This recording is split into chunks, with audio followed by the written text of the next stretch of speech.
할아버지, 여기는 돈 있는 VIP만 오는 곳이에요. 노인은 노인정에 가셔야죠. 날카롭고 쏘아붙이는 소리가 국민은행 논현동 지점 전체에 울려 퍼졌습니다. 오전 11시 평일 중에서도 가장 바쁜 시간대였죠. 고급 정장을 차려입은 고객들이 분주히 오가는 가운데 창고 앞에는 한 노인이 서 있었습니다. 낡아 빠진 외투에 계절에 맞지 않는 낡은 샌들을 신은 모습이었죠. 몇 분 전까지만 해도 모든 사람들이 그를 쫓아내려 했습니다. 경비원은 그를 강제로 내보내려 했고 명품을 입은 VIP 고객들은 지저분한 사람과 같이 있을 수 없다며 소리쳤습니다. 그런데 지금 은행의 모든 직원들과 본사에서 온 임원들까지 그 앞에서 고개를 숙이고 있었습니다. 도대체 무슨 일이 벌어진 걸까요? 평범해 보였던 이 노인의 정체는 과연 무엇일까요? 이 놀라운 반전의 전체 이야기가 궁금하시다면 잠시만 구독 버튼을 눌러주세요. 평범해 보이는 사람들의 숨겨진 이야기를 매일 전해드립니다. 알림 설정까지 해두시면 더욱 흥미진진한 이야기들을 놓치지 않으실 수 있어요. 자, 그럼 시간을 조금 되돌려 보겠습니다. 이날 아침 강남의 차가운 바람이 불어오는 가운데였습니다. 논현동의 번화한 거리 사이로 한 노인이 천천히 걸어가고 있었습니다. 박철민 씨, 72살. 그의 차림새를 보면 누구나 고개를 돌릴 만했습니다. 한때는 검은색이었을 것 같은 외투는 이제 빛이 발에 회색빛이 돌았고 곳곳에는 기워놓은 자국들이 선명했습니다. 발에 신은 샌들은 밑창이 다 닳아서 걸을 때마다 바닥과 마찰하는 소리가 났습니다. 이런 추운 날씨에 말이죠. 지나가는 사람들은 그를 보며 혀를 찼습니다. 아이고, 저 할아버지 좀 봐. 추운데 저런 차림으로. 요즘 복지 혜택이 많은데도 저러고 다니시네. 박철민 씨는 이런 시선들에 아랑곳하지 않고 묵묵히 걸음을 옮겼습니다. 그의 목적지는 바로 강남에서도 가장 유명한 국민은행 VIP 전용 지점이었습니다. 이 지점은 일반인들이 쉽게 들어갈 수 있는 곳이 아니었습니다. 최소 10억 원 이상의 자산을 가진 고객들만을 위한 특별한 공간이었죠. 로비부터 일반 은행과는 차원이 달랐습니다. 이탈리아에서 공수해온 대리석 바닥, 오스트리아 수정으로 만든 샹들리에, 그리고 최고급 가죽 소파들이 마치 고급 호텔 로비를 연상시켰습니다. 박철민 씨가 은행 입구에 도착했을 때 정장을 차려입은 경비원이 그를 발견했습니다. 경비원 김 씨는 박철민 씨를 보자마자 얼굴을 찌푸렸습니다. 어이, 할아버지. 여기 어디인 줄 알고 오신 겁니까? 김 씨의 목소리는 처음부터 차갑고 무례했습니다. 박철민 씨가 침착하게 대답했습니다. 예금을 하러 왔습니다. 예금이요? 하하. 경비원이 비웃으며 박철민 씨를 위아래로 훑어봤습니다. 할아버지, 여기가 어디인지 아세요? 이곳은 VIP 전용 지점입니다. 최소 10억 원은 있어야 들어갈 수 있는 곳이에요. 할아버지 차림새를 보니까 그런 분이 아니잖아요. 김 씨는 박철민 씨의 낡은 외투와 해진 샌들을 노골적으로 가리키며 말했습니다. 솔직히 말하면 할아버지 같은 분이 여기 오시면 우리 고객들이 불쾌해하십니다. 빨리 나가세요. 박철민 씨는 여전히 차분했습니다. 저는 정당한 고객입니다. 예금을 하러 왔다고 했습니다. 아니, 이 할아버지가 정말. 경비원의 목소리가 더 높아졌습니다. 계속 이러시면 경찰을 부를 수도 있어요. 지금 당장 나가세요. 하지만 박철민 씨는 움직이지 않았습니다. 그러자 경비원이 팔을 잡으려 했습니다. 손을 대지 마세요. 박철민 씨의 목소리에는 처음으로 단호함이 묻어났습니다. 그 순간 묘한 기품이 느껴졌지만 경비원은 그런 것을 알아챌 리 없었습니다. 이때 로비 안에서 이 광경을 지켜보던 VIP 고객들이 나서기 시작했습니다. 샤넬 코트를 입은 중년 여성이 얼굴을 찌푸리며 말했습니다. 저런 사람이 왜 여기 있는 거예요? 보기만 해도 불쾌해요. 에르메스 백을 든 다른 여성도 코를 찌푸렸습니다. 정말 비위생적이네요. 우리가 이런 사람과 같은 공간에 있어야 하나요? 고급 양복을 입은 중년 남성이 큰 소리로 말했습니다. 경비원, 빨리 저 사람 내보내세요. 우리가 VIP 서비스를 받으러 온 건데 이게 뭡니까? VIP 고객들의 항의가 점점 거세졌습니다. 지저분한 사람과 같이 있을 수 없어요. 당장 내보내지 않으면 다른 은행으로 옮기겠어요. 이게 무슨 VIP 서비스예요? 경비원은 이런 항의를 듣자 더욱 다급해졌습니다. VIP 고객들이 불만을 표하면 자신의 일자리가 위험할 수도 있었습니다. 할아버지, 보시다시피 고객들이 다 항의하고 계세요. 제발 나가주세요. 하지만 박철민 씨는 여전히 자리를 지키고 있었습니다. 저도 고객입니다. 정당한 업무를 보러 왔습니다. 이때 은행 내부에서 김 대리가 나왔습니다. 20대 후반의 그는 VIP 전용 지점에서 일하는 것을 자랑스러워하는 직원이었습니다. 무슨 일이에요? 경비원이 다급하게 설명했습니다. 저 할아버지가 예금하러 왔다면서 안 나가시려고 해요. VIP 고객분들이 다 항의하고 계시는데. 김 대리가 박철민 씨를 보더니 한숨을 쉬었습니다. 어르신, 여기는 정말 일반인이 올 수 있는 곳이 아니에요. 길 건너편에 일반 지점이 있으니까 거기서 업무 보세요. 저는 여기서 업무를 보겠습니다. 박철민 씨의 답변에 김 대리의 인내심도 한계에 달했습니다. 어르신, 솔직히 말씀드릴게요. 어르신 차림새로는 여기 어울리지 않아요. 우리 고객들 수준을 생각해야죠.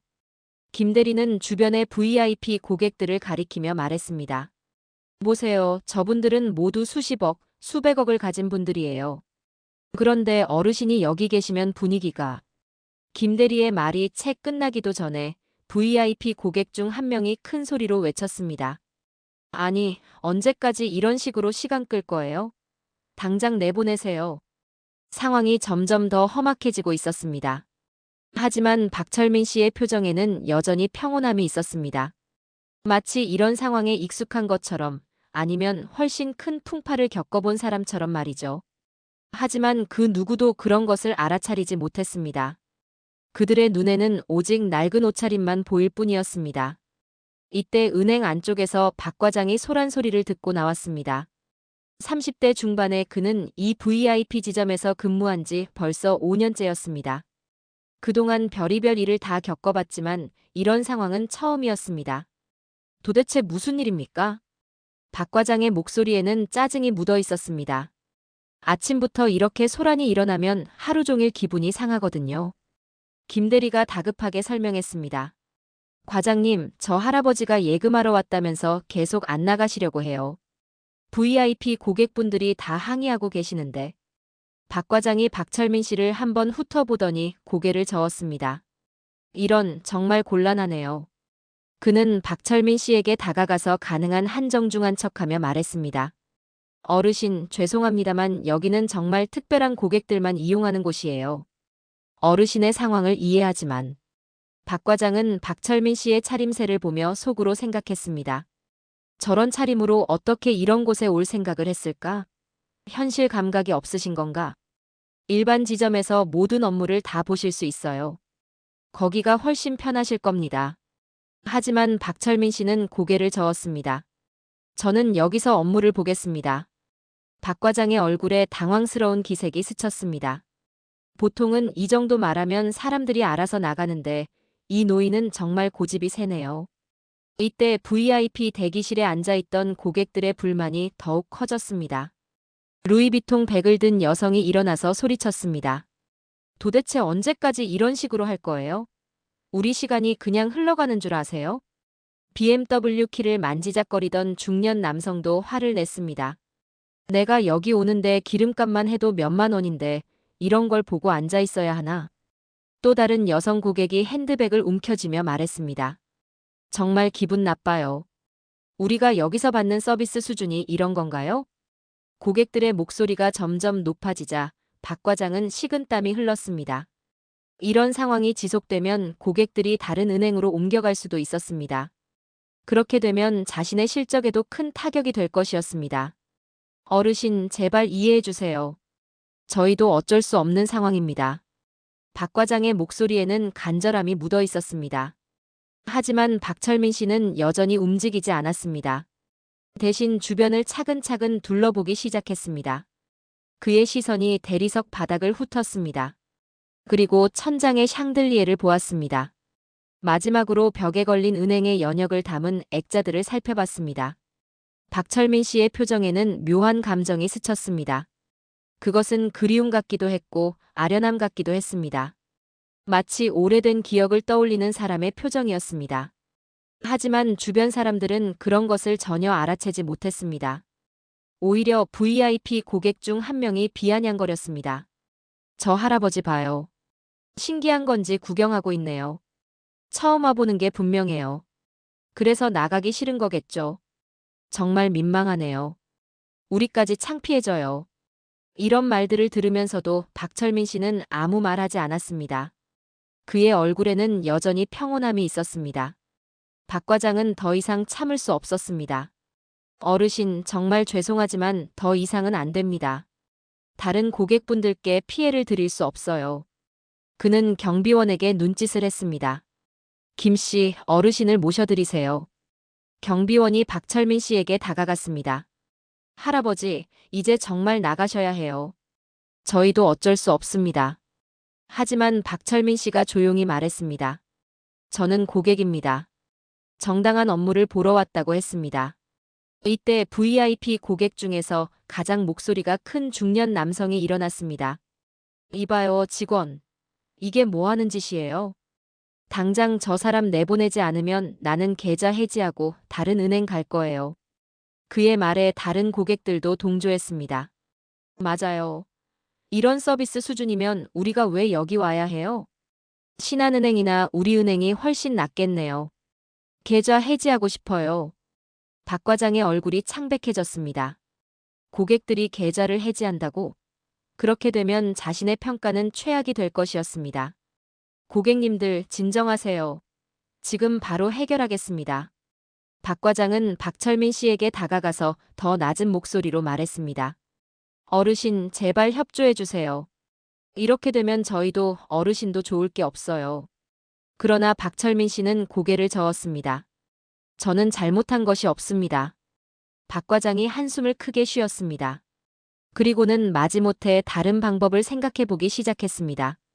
어쩔 수 없다. 일단 상황을 진정시키고 나중에 조용히 처리해야겠다. 그렇다면 어르신, 일단 저쪽 상담실에서 이야기해 보시죠. 박 과장은 구석에 있는 작은 상담실을 가리켰습니다. VIP 고객들의 눈에 띄지 않는 곳으로 데려가서 설득하려는 것이었습니다. 박철민 씨가 고개를 끄덕였습니다. 좋습니다. 상담실로 향하는 박철민 씨의 뒷모습을 보며 VIP 고객들이 중얼거렸습니다. 겨우 진정되네요. 앞으로는 이런 일 없게 해주세요. 정말 불쾌했어요.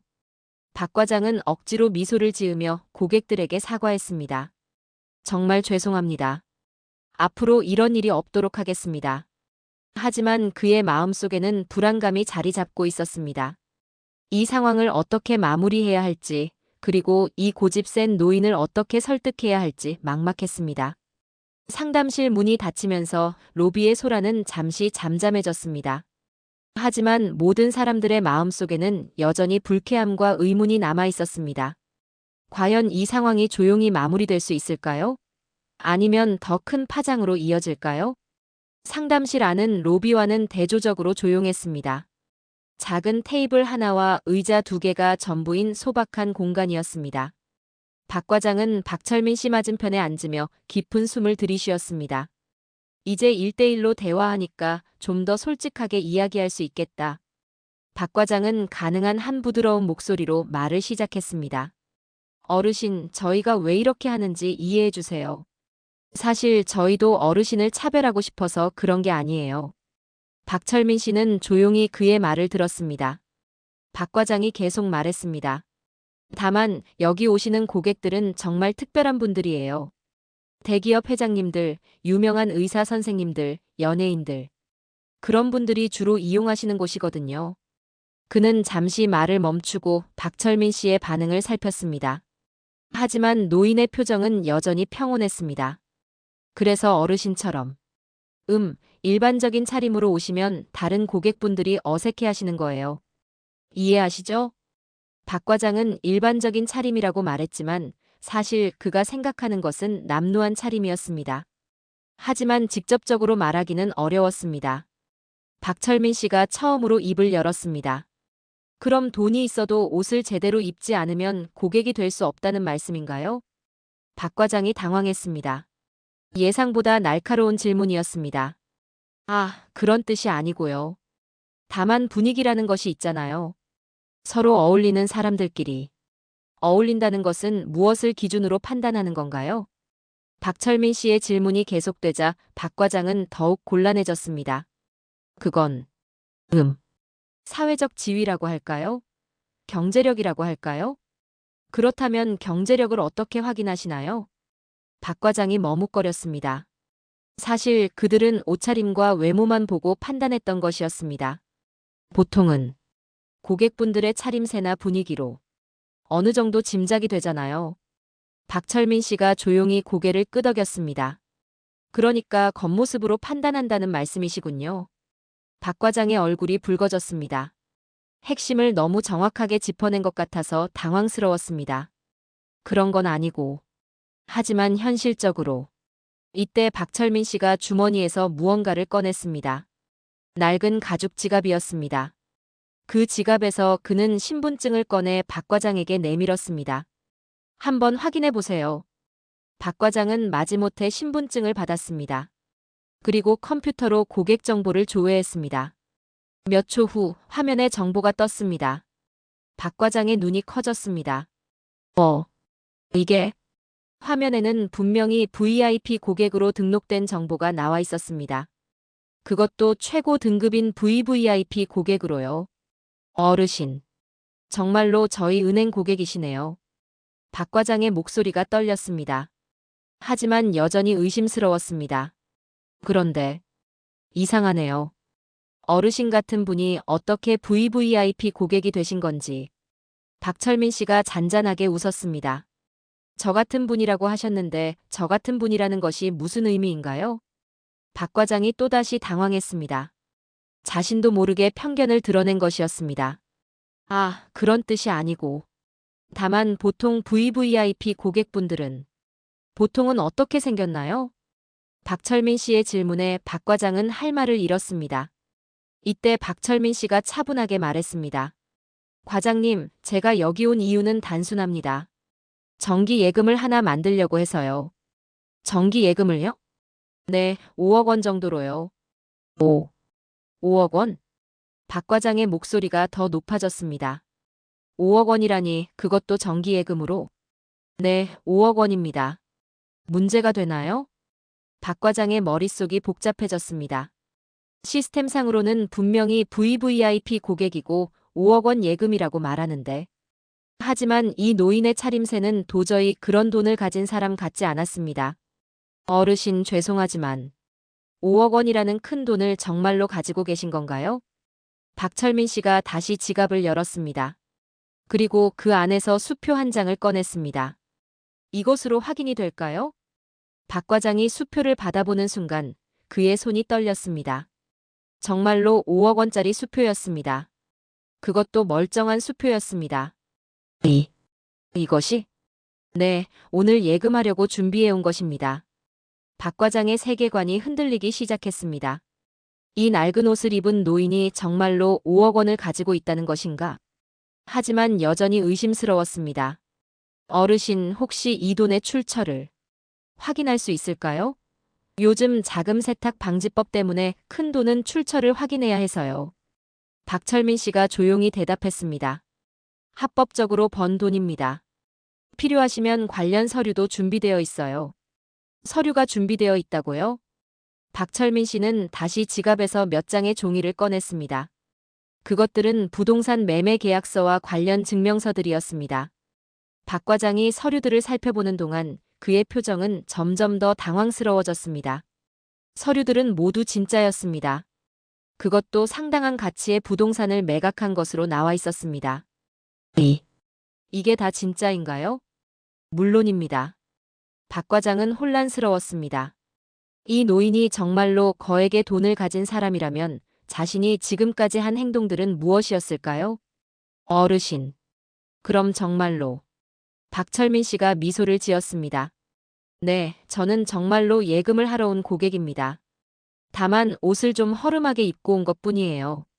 박 과장의 얼굴이 창백해졌습니다. 자신이 진짜 VIP 고객을 차별했다는 것을 깨달은 순간이었습니다. 죄송합니다, 고객님. 정말 죄송합니다. 하지만 박철민 씨는 화를 내지 않았습니다. 괜찮습니다. 사람이 겉모습으로 판단하는 것은 자연스러운 일이에요. 박 과장은 더욱 부끄러워졌습니다. 자신의 편견이 얼마나 잘못되었는지 깨닫게 된 것입니다.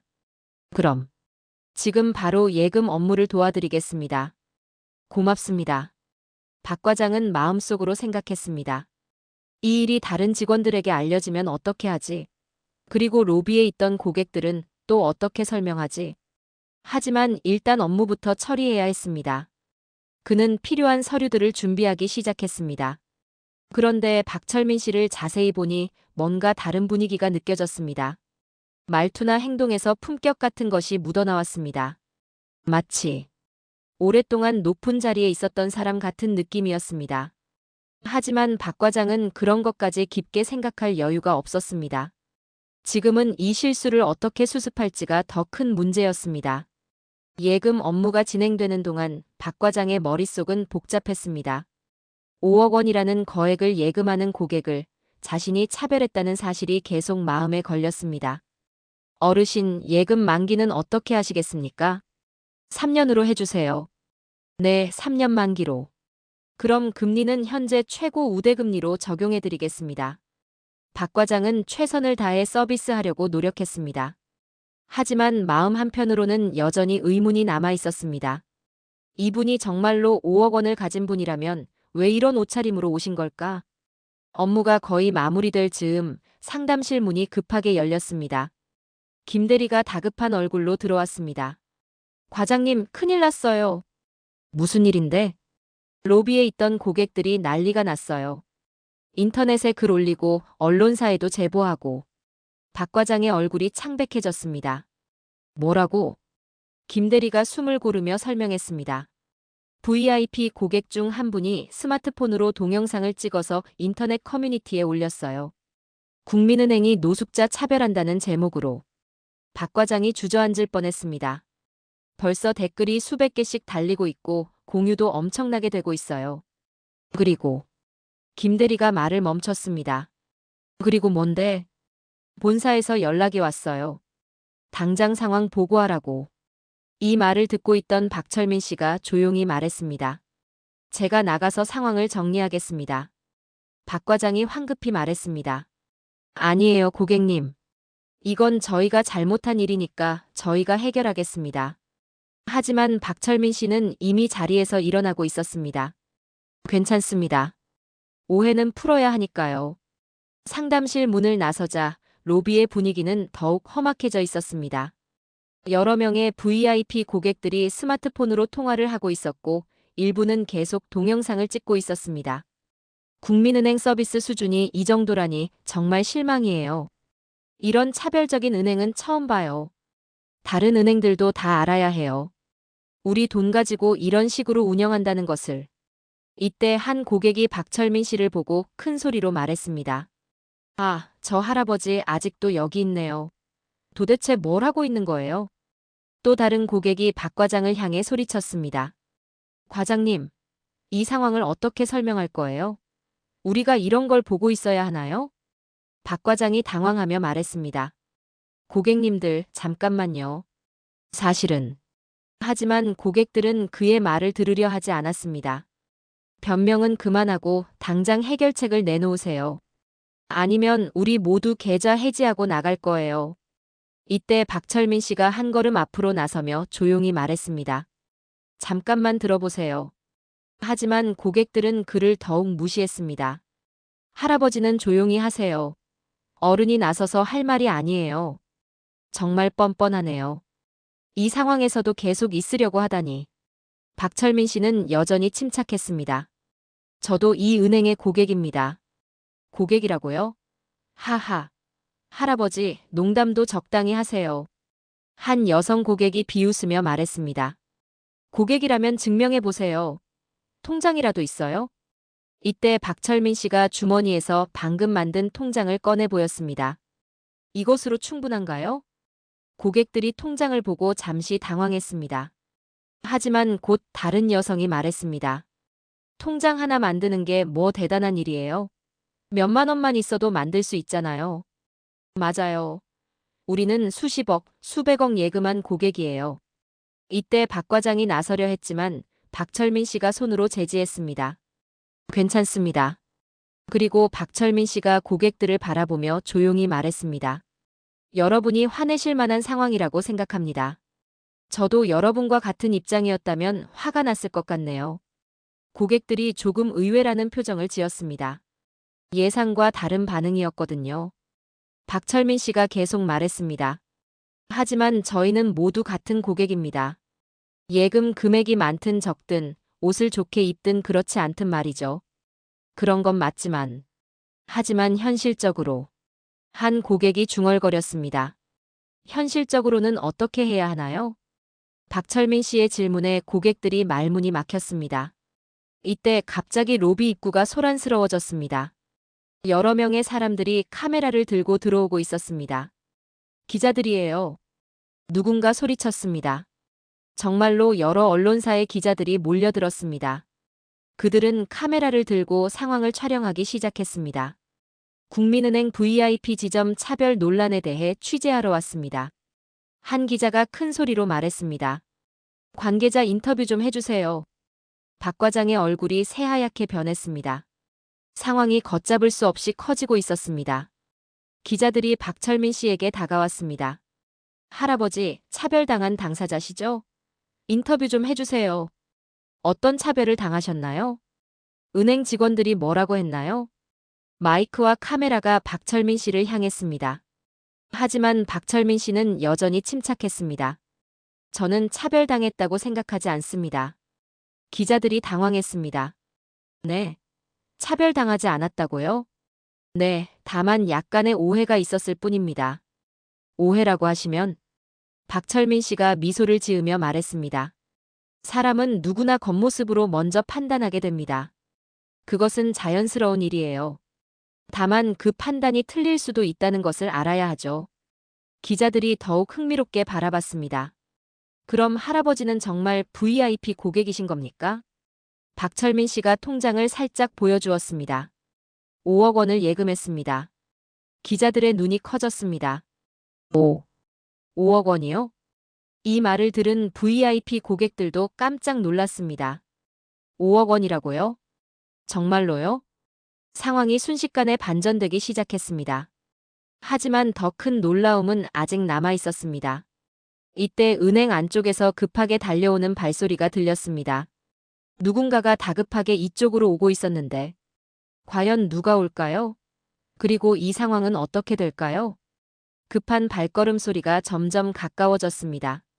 그리고 곧 한 사람이 로비로 뛰어들어왔습니다. 이 부장이었습니다. 40대 후반의 그는 이 지점에서 근무한 지 20년이 넘는 베테랑 직원이었습니다. 평소에는 침착한 성격이었는데 지금은 얼굴이 상기되어 있었고 숨을 거칠게 몰아쉬고 있었습니다. 무슨 일이야 이게? 이 부장이 큰 소리로 외쳤습니다. 그의 시선이 로비를 휘둘러 보다가 박철민 씨에게 멈췄습니다. 그 순간 이 부장의 얼굴이 완전히 굳어졌습니다. 그는 말을 잇지 못하고 박철민 씨를 바라봤습니다. 마치 유령을 본 사람처럼 말이죠. 박 과장이 다급하게 말했습니다. 부장님, 상황이 좀 복잡한데요. 언론에서도 와 있고. 하지만 이 부장은 박 과장의 말을 듣지 못하는 것 같았습니다. 그는 계속 박철민 씨만 바라보고 있었습니다. 기자들이 이 부장에게 달려들었습니다. 부장님, 이번 차별 사건에 대해 어떻게 생각하시나요? 은행 차원에서 공식 입장 발표해 주세요. 책임자로서 어떻게 대응하실 건가요? 하지만 이 부장은 기자들의 질문에 대답하지 않았습니다. 그는 천천히 박철민 씨에게 다가갔습니다. 모든 사람들이 조용해졌습니다. 이 부장의 모습이 뭔가 이상했기 때문입니다. 이 부장이 박철민 씨 앞에 섰습니다. 그리고 갑자기 깊게 인사를 했습니다. 회장님. 로비에 있던 모든 사람들이 순간 정적에 빠졌습니다. 회장님이라고? 뭐라고 한 거지? VIP 고객들이 서로를 바라보며 중얼거렸습니다. 기자들도 당황했습니다. 회장님이라고 하셨나요? 어느 회사 회장님인가요? 이 부장이 더욱 깊게 인사하며 말했습니다. 박 회장님, 정말 오랜만입니다. 이런 곳에서 뵙게 되다니. 박철민 씨가 조용히 고개를 끄덕였습니다. 그래, 이 부장. 오랜만이구나. 이 말에 모든 사람들이 충격에 빠졌습니다. 박 과장이 떠듬거리며 물었습니다.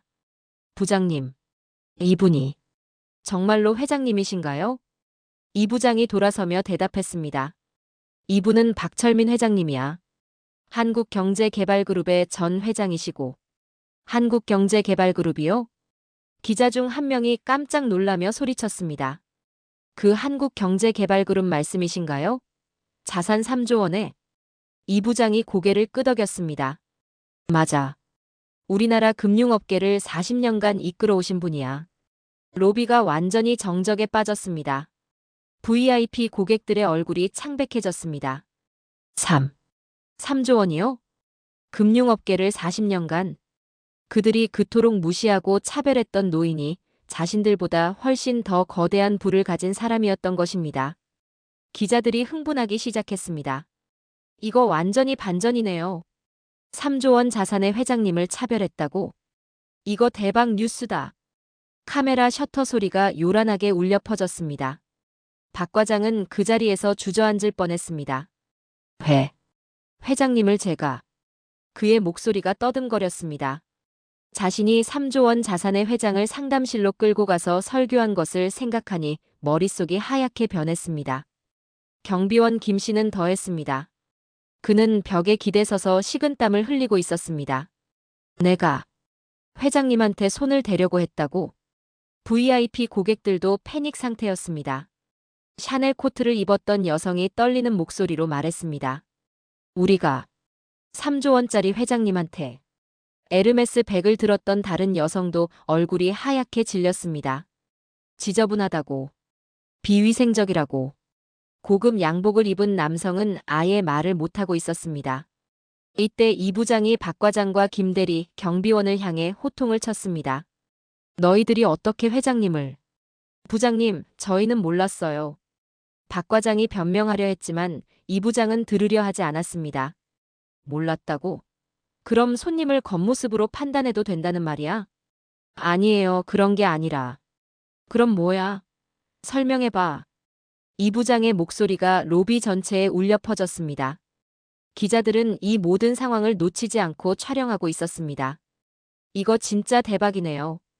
차별당한 노인이 3조 원 회장이었다니. 시청률 대박 날 것 같은데요. 하지만 이때 박철민 회장이 조용히 손을 들었습니다. 잠깐만요. 모든 사람들이 그를 바라봤습니다. 이 부장, 너무 화내지 마. 이 사람들이 나쁜 마음으로 그런 것은 아니야. 이 부장이 당황했습니다. 하지만 회장님, 이분들이 회장님께. 그래, 나도 처음에는 기분이 상했어. 하지만 생각해보니 이해할 만해. 박 회장이 주변을 둘러보며 말했습니다. 나도 만약 이런 차림으로 온 사람을 봤다면 의심했을 것 같거든. VIP 고객들이 놀란 눈으로 그를 바라봤습니다. 정말로 이해해 주시는 건가요? 박 회장이 미소를 지었습니다. 사람이 겉모습으로 판단하는 것은 자연스러운 일이에요. 다만 그 판단이 틀릴 수도 있다는 것을 인정할 줄 알아야 하죠. 기자들이 더욱 흥미롭게 바라봤습니다. 회장님, 그럼 이번 일에 대해서 어떻게 생각하시나요? 박 회장이 잠시 생각하더니 대답했습니다. 좋은 교훈이 되었다고 생각해요. 저에게도 이곳 직원들에게도 그리고 여기 계신 고객분들에게도요. 어떤 교훈인가요? 사람을 진정으로 판단하는 기준은 외모가 아니라는 것이죠. 박 회장의 말에 모든 사람들이 숙연해졌습니다. 하지만 여전히 궁금한 것이 많았습니다. 한 기자가 질문했습니다. 회장님, 그런데 왜 이런 차림으로 오신 건가요? 박 회장이 잔잔하게 웃었습니다. 그것에는 특별한 이유가 있어요. 어떤 이유인가요? 모든 사람들이 박 회장의 다음 말을 기다렸습니다. 과연 어떤 이야기가 나올까요? 모든 사람들이 박 회장의 말을 기다리고 있었습니다. 로비는 조용했지만 긴장감이 가득했습니다. 박 회장이 잠시 먼 곳을 바라보더니 천천히 입을 열었습니다. 사실 저는 5년 전에 회장직에서 은퇴했습니다. 그때까지 40년간 바쁘게 살았죠. 그의 목소리에는 깊은 회상이 묻어 있었습니다. 매일 정장을 입고 고급 승용차를 타고 최고급 식당에서 식사하고 그런 생활이 당연하다고 생각했어요. 기자들이 조용히 녹음기를 들이댔습니다. 그런데 은퇴하고 나니까 문득 이런 생각이 들더군요. 과연 사람들이 나 자체를 봐줬을까? 아니면 내 지위와 재산을 봐줬을까? VIP 고객들이 숙연한 표정으로 들었습니다. 박 회장이 계속 말했습니다. 그래서 가끔씩 이렇게 평범한 옷을 입고 나와보는 거예요. 사람들이 저를 어떻게 대하는지 보려고요. 그럼 일부러 그런 차림으로 오신 건가요? 한 기자가 물었습니다. 그렇습니다. 오늘도 마찬가지였고요. 이 부장이 놀라며 물었습니다. 회장님, 그럼 오늘 일은 실험이었다고 할 수도 있겠네요. 하지만 예상보다 훨씬 심각한 차별을 받았어요. 박 회장의 말에 모든 사람들이 부끄러운 기색을 드러냈습니다. 박 과장이 떨리는 목소리로 말했습니다. 회장님, 정말 죄송합니다. 저희가 너무. 괜찮아요, 과장님. 오히려 좋은 경험이었습니다.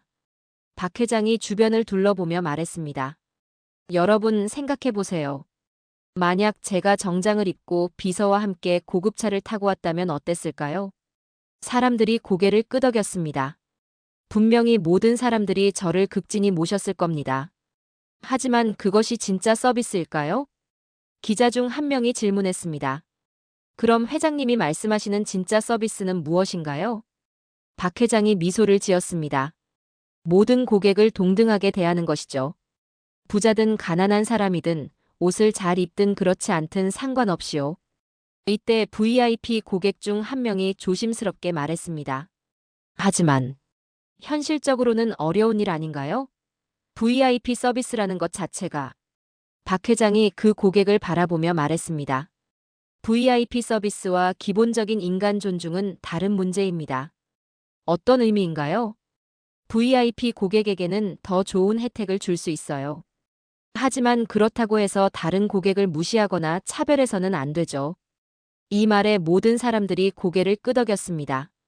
박 회장이 직원들을 바라보며 말했습니다. 여러분, 오늘 일로 여러분을 나무라려는 것이 아니에요. 저도 젊었을 때는 비슷했거든요. 이 부장이 놀라며 물었습니다.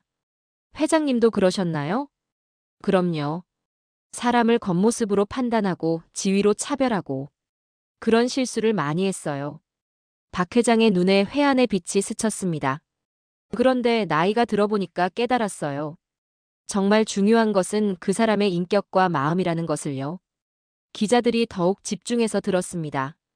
특히 금융업에 종사하는 사람들은 더욱 조심해야 해요. 왜냐하면 우리는 사람들의 소중한 돈을 다루니까요. 박 과장이 고개를 끄덕였습니다.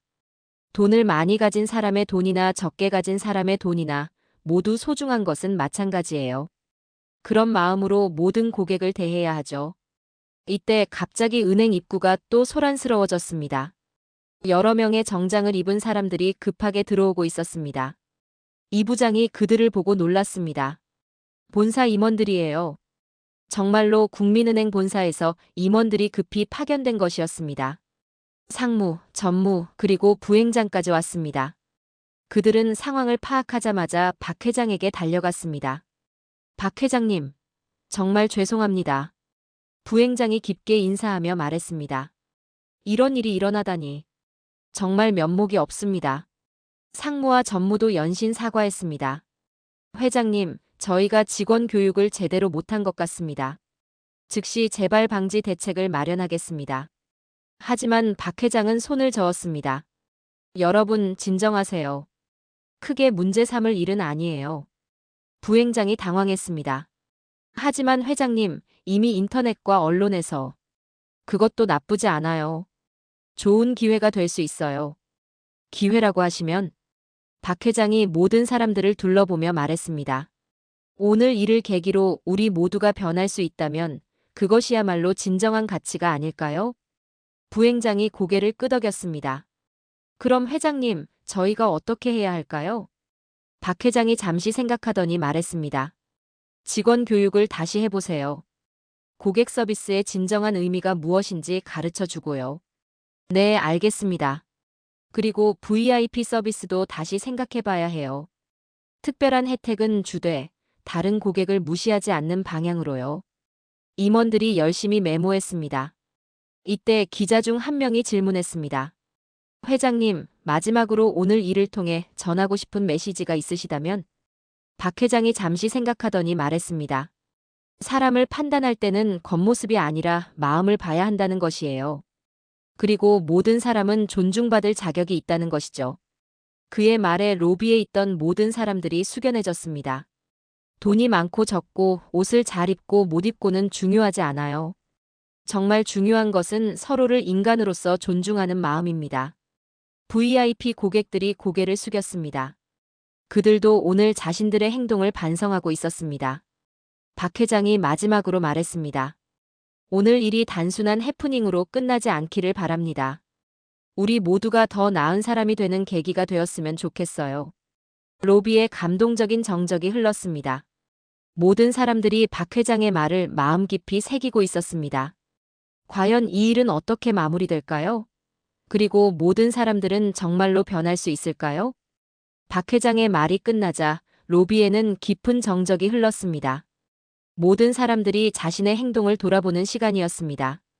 그때 VIP 고객 중 한 명이 조심스럽게 앞으로 나섰습니다. 샤넬 코트를 입었던 중년 여성이었습니다. 회장님. 그녀의 목소리가 떨렸습니다. 정말 죄송합니다.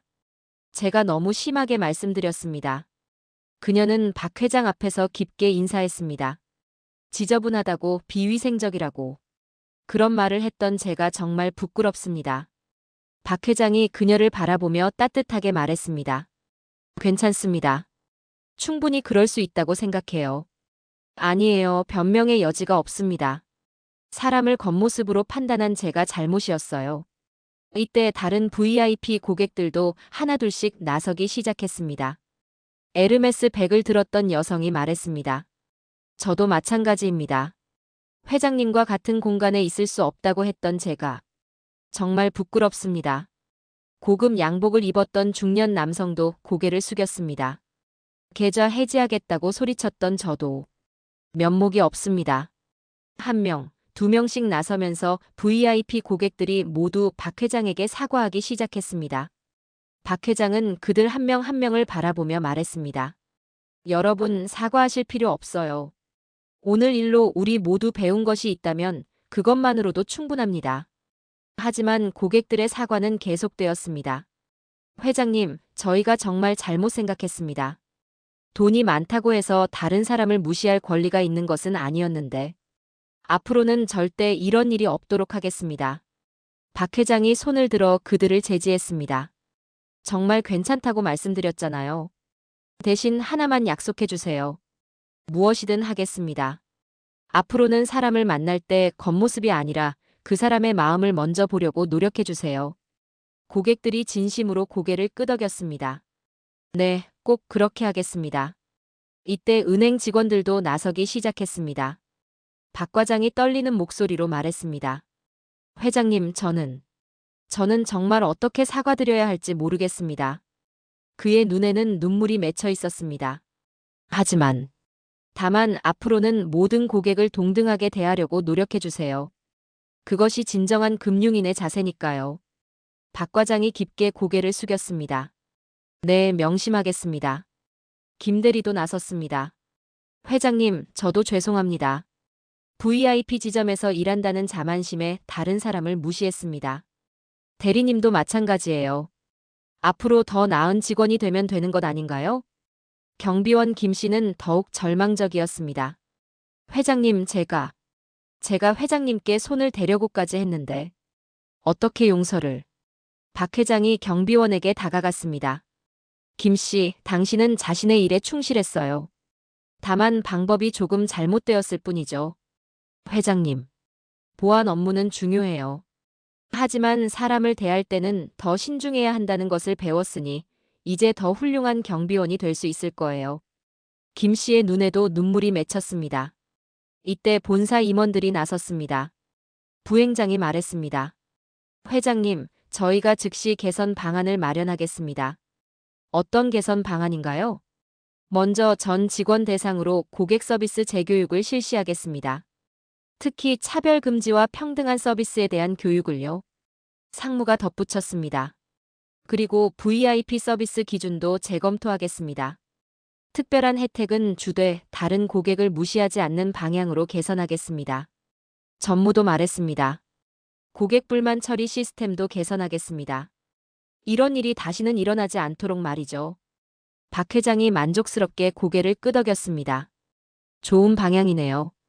하지만 가장 중요한 것은 마음가짐이라는 것을 잊지 마세요. 네, 명심하겠습니다. 이때 기자들이 마지막 질문을 했습니다. 회장님, 이번 일이 사회에 미칠 영향에 대해서는 어떻게 생각하시나요? 박 회장이 잠시 생각하더니 대답했습니다. 좋은 영향을 미쳤으면 좋겠어요. 사람들이 서로를 더 존중하게 되고 겉모습이 아니라 진정한 가치를 보게 되었으면 해요. 다른 기업들에게도 메시지가 있으실까요? 모든 기업이 고객을 진정으로 존중하는 서비스를 해주었으면 합니다. 돈을 많이 쓰는 고객만 귀한 것이 아니라 모든 고객이 소중하다는 것을 알아주었으면 해요. 기자들이 연신 고개를 끄덕이며 메모했습니다. 이때 이 부장이 나서서 말했습니다. 회장님, 그럼 오늘 일은 이것으로 마무리하는 것으로 하겠습니다. 박 회장이 고개를 끄덕였습니다. 그래, 모든 분들 수고하셨어요. 하지만 그때 한 기자가 마지막 질문을 했습니다. 회장님, 앞으로도 이런 실험을 계속하실 건가요? 박 회장이 미소를 지었습니다. 글쎄요. 아마도 필요하다면 또 할 수도 있을 것 같네요. 왜 그런가요? 사람들이 정말로 변했는지 확인해 봐야 하지 않을까요? 이 말에 모든 사람들이 긴장했습니다. 박 회장이 웃으며 말했습니다. 농담이에요. 오늘 일로 충분히 배웠으니까 더 이상 이런 실험은 하지 않을 거예요. 모든 사람들이 안도의 숨을 쉬었습니다. 박 회장이 마지막으로 말했습니다.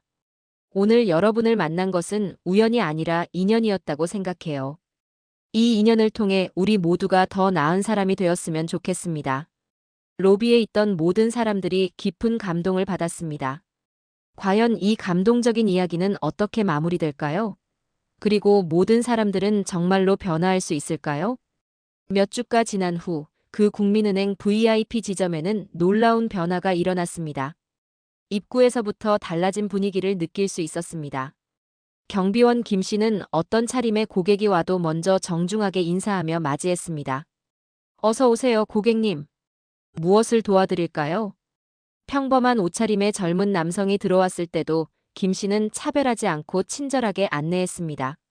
일반 예금 업무시면 이쪽으로, VIP 업무시면 저쪽으로 안내해드리겠습니다.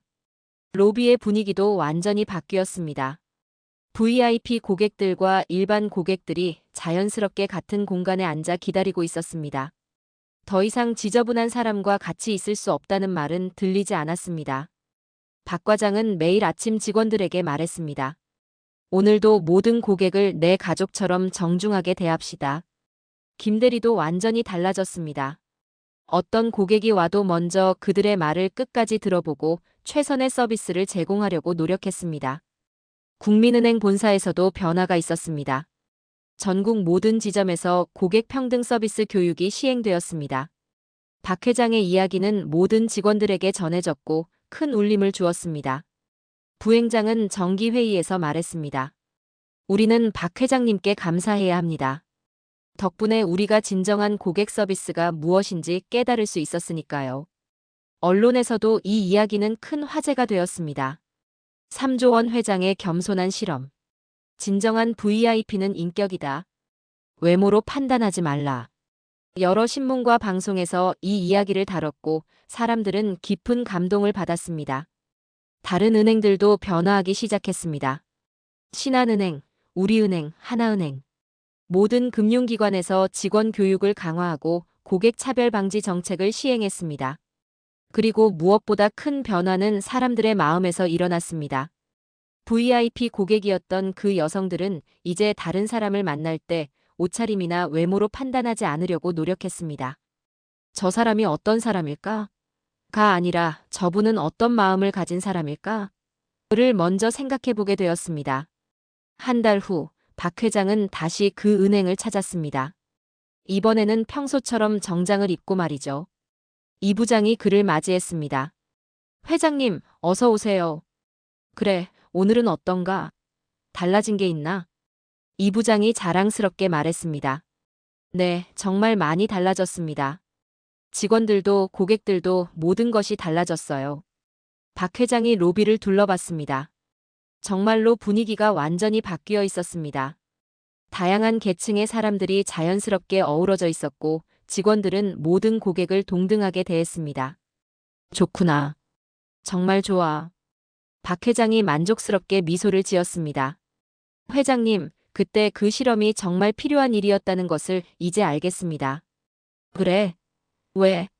사람은 때로는 충격을 받아야 깨닫는 경우가 있더라고요. 평소에는 잘 몰랐던 자신의 편견을 말이죠.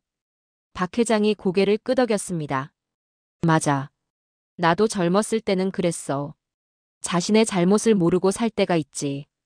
그런데 회장님은 언제 깨달으셨나요? 박 회장의 눈에 추억이 스쳤습니다. 아주 오래전에. 나도 누군가에게 차별받았던 적이 있어. 그때는 정말 서러웠지. 그런 일이 있으셨구나요. 그 경험이 있었기에 다른 사람의 마음을 이해할 수 있게 된 것 같아. 이 부장이 깊이 공감했습니다. 역시 경험이 사람을 만드는군요. 박 회장이 창밖을 바라보며 말했습니다. 이 부장, 이 이야기가 여기서 끝나면 안 될 것 같아. 무슨 말씀이신가요? 우리가 배운 것을 더 많은 사람들과 나눠야 하지 않을까? 이 부장의 눈이 빛났습니다. 좋은 생각이십니다. 어떻게 하면 될까요? 앞으로도 계속해서 사람들에게 말해주자. 겉모습으로 판단하지 말라고, 모든 사람을 존중하라고. 네, 그렇게 하겠습니다. 박 회장이 마지막으로 말했습니다. 그리고 기억하자. 진정한 부자는 돈이 많은 사람이 아니라 마음이 풍요로운 사람이라는 것을. 네, 명심하겠습니다. 해가 저물어가는 강남의 거리를 바라보며 박 회장은 생각했습니다. 오늘 하루도 좋은 일을 했군.